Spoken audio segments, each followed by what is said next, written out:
Good morning childrens. Online class में आप सभी का स्वागत है। आज हम पढ़ेंगे मानव पाचन तंत्र के बारे में। पिछले क्लास में हमने मानव पाचन तंत्र का चित्र के बारे में बताया था। अब हम उससे आगे पढ़ेंगे कि मानव पाचन तंत्र के अंतर्गत कौन कौन से चरण आते हैं, यानी कि पोषण क्रिया। मानव में जो पोषण क्रिया होती है उसके अंतर्गत निम्नलिखित चरण आते हैं। पहला चरण आता है अंतर्ग्रहण, दूसरा पाचन, तीसरा अवशोषण, चौथा स्वांगीकरण और पांचवा अंतिम चरण होता है बहिष्करण। अंतर्ग्रहण में भोजन को मुख से ग्रहण करने की क्रिया को ही अंतर्ग्रहण किया जाता है। जब भोजन को हाथ से पकड़कर मुख तक लाया जाता है तो वह क्रिया अंतर्ग्रहण कहलाती है। पाचन क्रिया में भोजन का पाचन होता है, यानी भोजन के बड़े बड़े अणु छोटे छोटे अणुओं में टूट जाते हैं। तो यह पाचन क्रिया आमाशय में होती है, मुख में भी होती है। मुख में कार्बोहाइड्रेट का पाचन होता है। कार्बोहाइड्रेट, मुख में कार्बोहाइड्रेट का पाचन हो जाता है। जैसे जब हम कोई चीज पदार्थ खाते हैं, जैसे रोटी खाते हैं, तो कार्बोहाइड्रेट का पाचन लार के साथ वो मिलकर वो उसे तोड़ देता है ना, कार्बोहाइड्रेट को शर्करा में बदल देता है। उसके बाद आता है आमाशय में। आप लोगों को बताए थे कि आमाशय एक पाचन अंग है। मानव पाचन तंत्र के अंतर्गत आमाशय अंग है जिसे हम लोग स्टोमक कहते हैं। इस आमाशय में 3 घंटे तक भोजन पड़ा रहता है और इस 3 घंटे तक भोजन का पाचन होता है। तो कैसे होता है हम जानते हैं कि आमाशय के अंतर्गत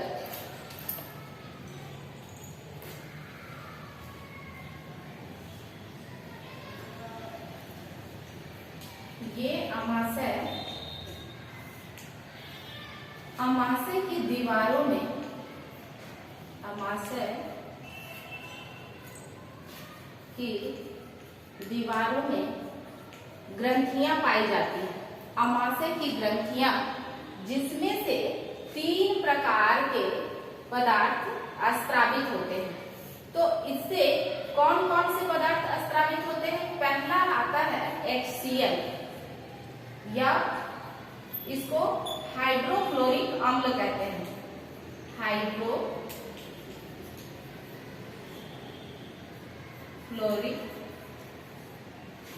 अम्ल। दूसरा पदार्थ स्रावित होता है, उसका नाम है पेप्सिन।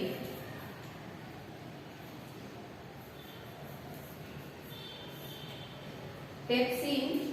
और तीसरा पदार्थ स्रावित होता है, उसका नाम है म्यूकस, या इसको हिंदी में श्लेष्मा कहा जाता है। तो ये HCl हाइड्रोक्लोरिक अम्ल भोजन का पाचन करते हैं। कहाँ से निकलते हैं सबसे पहले जानेंगे। आमाशय के भीतर, आमाशय की दीवारों में विशेष प्रकार की कोशिकाएं जिसे हम लोग ग्रंथियां कहते हैं, उसमें से ये 3 प्रकार के पदार्थ स्रावित होते हैं। हाइड्रोक्लोरिक अम्ल भोजन के माध्यम को अम्लीय बनाता है। ये क्या करता है कि जो भोजन है, भोजन को अम्लीय बनाता है। भोजन को अम्लीय बनाता है, अम्लीय बनाना। और तो पहला काम क्या है? HCl का भोजन को अम्लीय बनाता है, ठीक है। और दूसरा काम क्या है कि इस भोजन में आए हुए, भोजन में उपस्थित जीवाणुओं को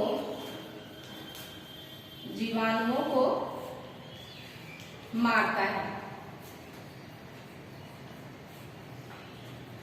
तो ये हाइड्रोक्लोरिक अम्ल का ये 2 कार्य होते हैं, भोजन को अम्लीय बनाना और भोजन में उपस्थित जीवाणुओं का मारना। और इसके साथ साथ जब भोजन अम्लीय हो जाता है तो ये पेप्सिन जो है प्रोटीन पाचक एंजाइम ये निष्क्रिय होता है। तो ये किस अवस्था में अभी है? तो ये निष्क्रिय होता है। अब ये निष्क्रिय पेप्सिन को ये क्या कर देता है? ये सक्रिय कर देता है, सक्रिय कर देता है, यानी वो काम करने योग्य बनाता है।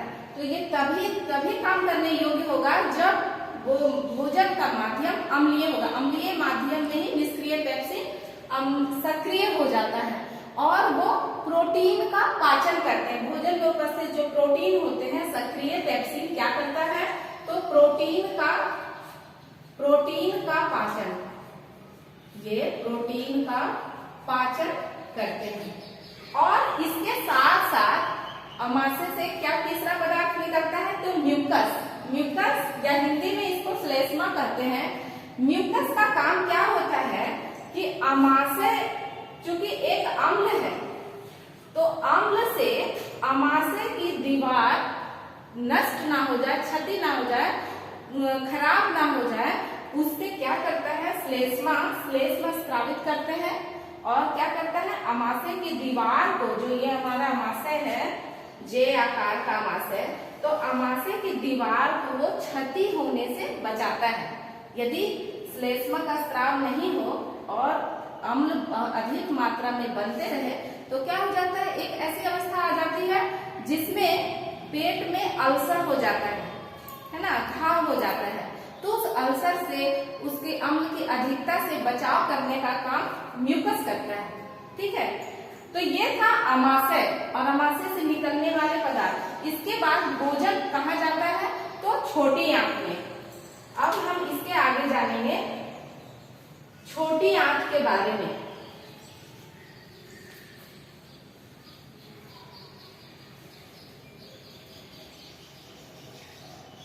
अब अमाशय से भोजन जाता है छोटी आंत में।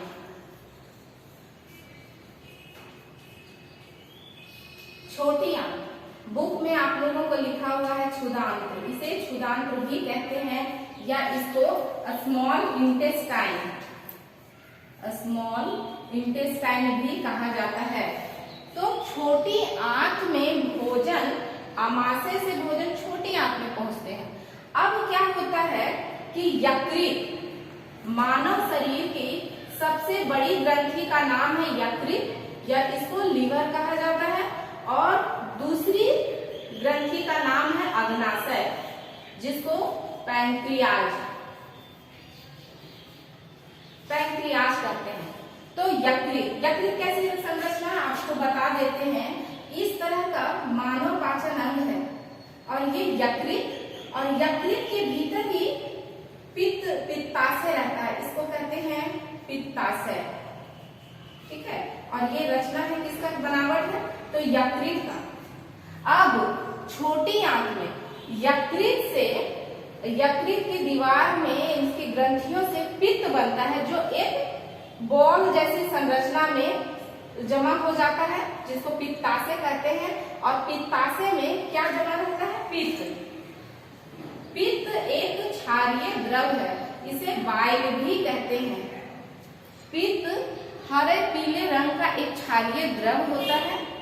और अब यकृत से पित्त निकलकर कहाँ आता है? तो छोटी आंत में। पित्त निकलकर छोटी आंत में पहुंचते हैं।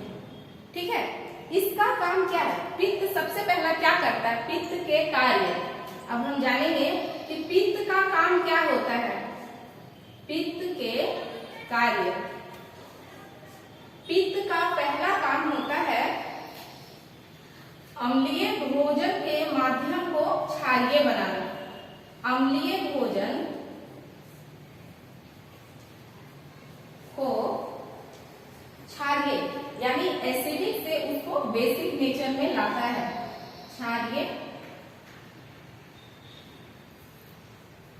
क्षारीय बनाना, अम्लीय माध्यम से भोजन क्षारीय माध्यम में पहुंच जाता है। ठीक है, और दूसरा काम क्या होता है? ये वसा का भोजन में उपस्थित जो वसा है, वसा का इमल्सीकरण करना, यानी वसा के बड़े बड़े अणुओं को, वसा के बड़े बड़े अणुओं को छोटे अणुओं में, मॉलिक्यूल्स में उसको तोड़ता है, अणुओं में तोड़ना, उसको ब्रेक डाउन करता है। किसमें? तो वसा के बड़े बड़े अणुओं को छोटे छोटे अणुओं में तोड़ना। तो ये किसके उपस्थिति के कारण हो रहा है? तो पित्त के। और पित्त कहाँ से निकलता है? तो पित्ताशय से। पित्ताशय कहाँ स्थित है? तो यकृत के अंदर। ठीक है। अब क्या होता है कि मानव शरीर की दूसरी सबसे बड़ी ग्रंथि होती है अग्नाशय, पैंक्रियाज। ये ठीक अमाशय के नीचे होता है। इस तरह की रचना होती है पैंक्रियाज की, अग्नाशय की रचना। ये है अग्नाशय। और अग्नाशय में इसमें 3 तरह के पदार्थ उपस्थित होते हैं जो भोजन का पाचन करते हैं। ठीक है। अब हम लोग अग्नाशय के बारे में जानेंगे।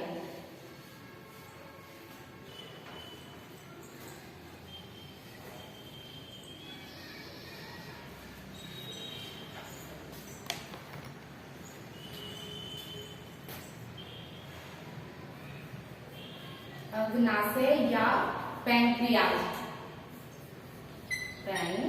CREAS, pancreas.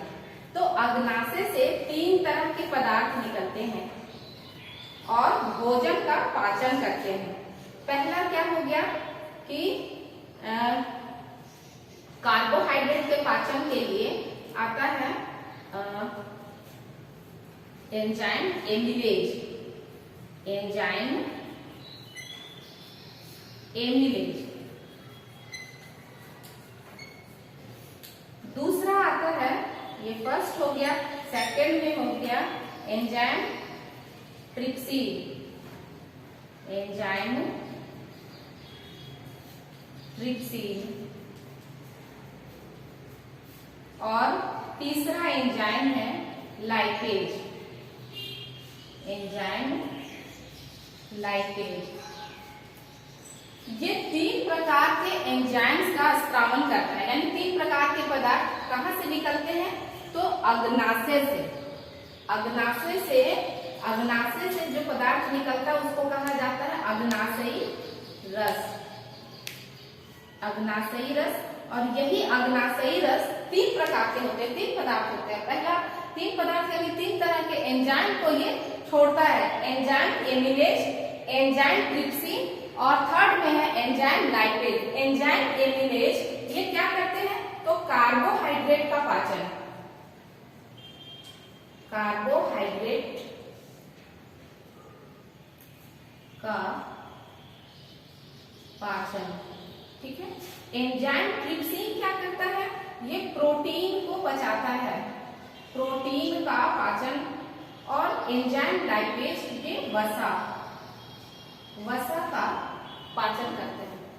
तो इस प्रकार छोटी आंत में यकृत और अग्नाशय से भोजन का पाचन होता है। ठीक है। इसके साथ साथ छोटी आंत की दीवारों से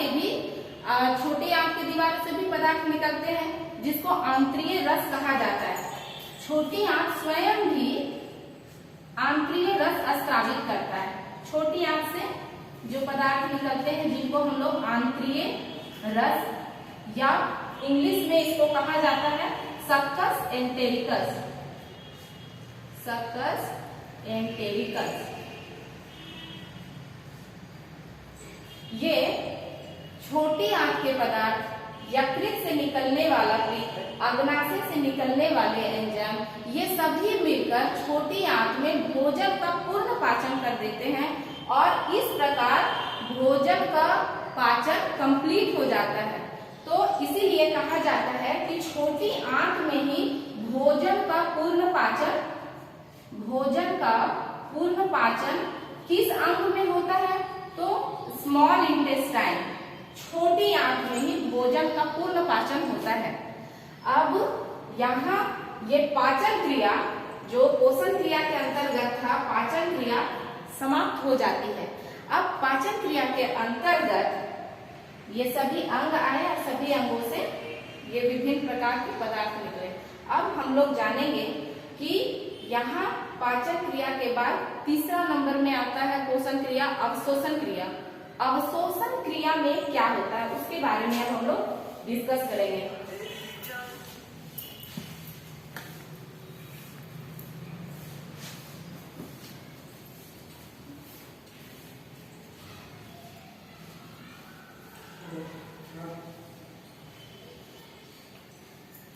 अब आता है तीसरा नंबर में अवशोषण क्रिया।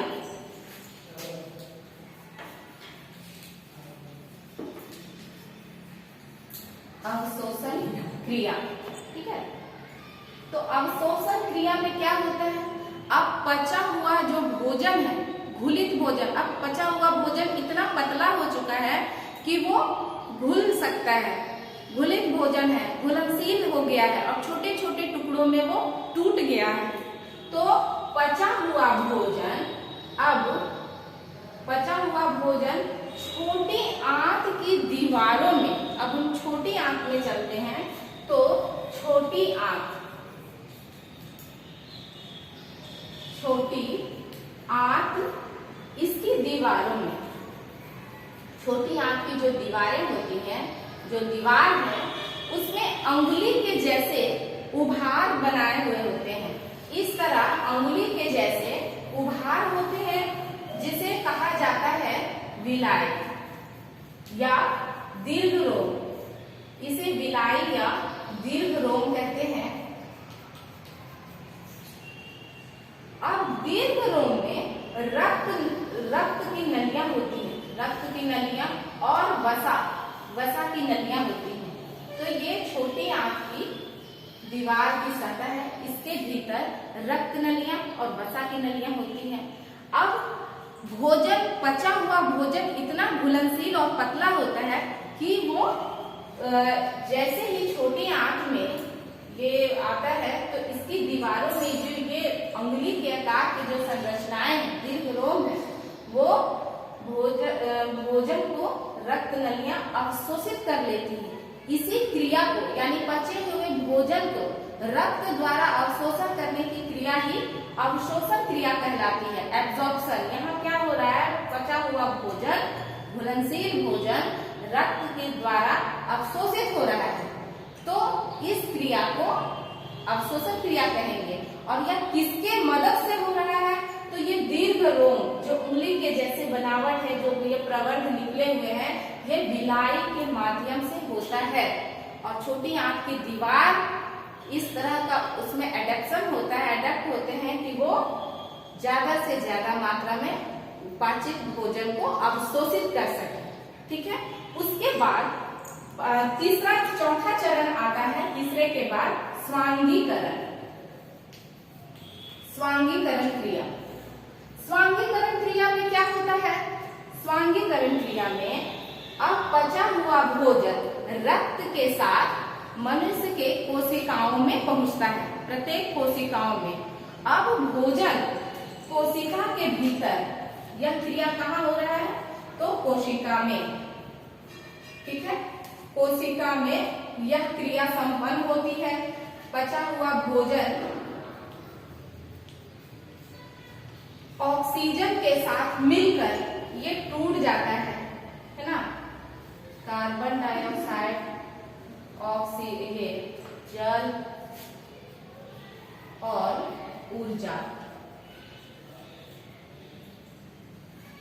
क्या होता है, जो भोजन है, भोजन किस रूप में है, तो ग्लूकोज के रूप में, ग्लूकोज, ठीक है। हम लोग भोजन के जगह में इसको ग्लूकोज भी लिखेंगे, ग्लूकोज।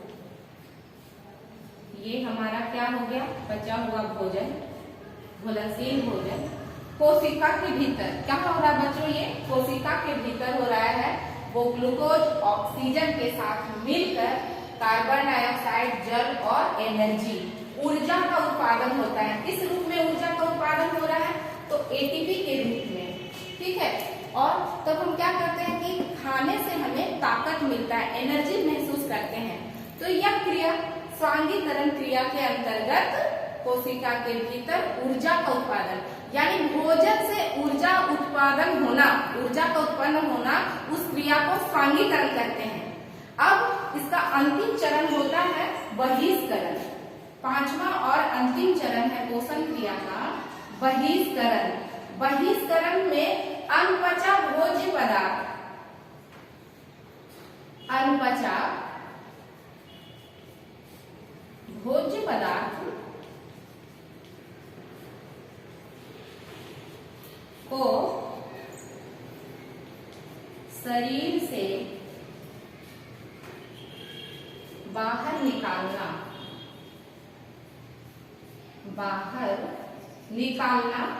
या उसको उत्सर्जित कर देना, निष्कासित कर देना, बाहर निकालना। ठीक है। अनपचा भोज्य पदार्थ, अभी तक भोजन कहाँ था? छोटी आंत में। ठीक है। अब छोटी आंत में भोजन का पूर्ण पाचन हो जाता है, उसके बाद जो भोजन होते हैं, जो अनपचा भोज्य पदार्थ है, जो बेकार है, जिसको हमारा शरीर के लिए कोई अनुपयोगी है, जो उपयोग में नहीं लाया जा सकता, वो कहाँ पहुंचता है? तो बड़ी आंत में पहुंचता है। पाचक अंग कौन से हैं? लास्ट में बड़ी आंत, बड़ी आंत। ठीक है।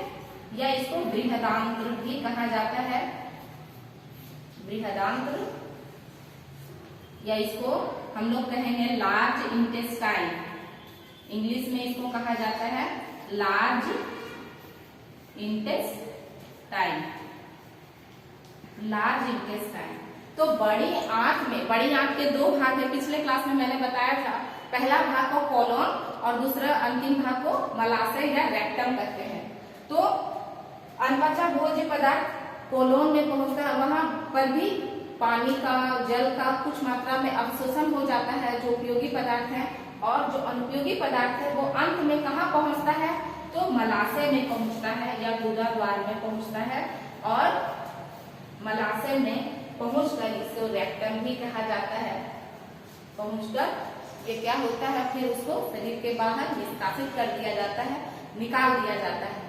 तो ये सभी किसके अंतर्गत आते हैं? पाचन तंत्र के अंतर्गत। और इस प्रकार मनुष्य में पोषण क्रिया के विभिन्न चरण, जो पहला था अंतर्ग्रहण, दूसरा पाचन, तीसरा था अवशोषण, चौथा स्वांगीकरण और अंतिम था बहिष्करण क्रिया।